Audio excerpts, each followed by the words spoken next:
इमरान खान साहब को अब्बा जी कहते हो? वो मतलब मेरे अब्बू हैं।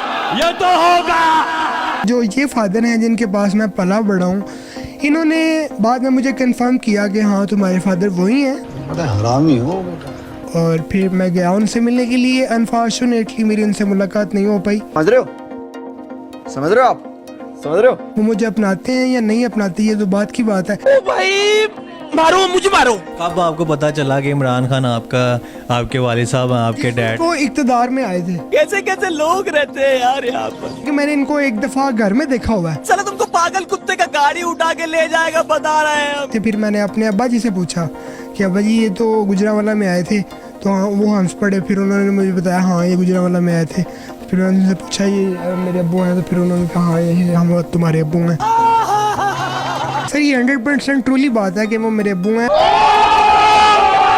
उनकी तस्वीरें देख लें और मेरी तस्वीरें देख लें, आपको मिलती है। बहुत तेज हो रहा है। कि आप मेरा ब्लड ले जाएं, ये जाके मैच कर लें। मेरे पास कोई अल्फाज नहीं है, मुझे माफ कर दे आप लोग सारे, मुझे छुट्टी दे दे। वैसे मैं कमरा अदालत में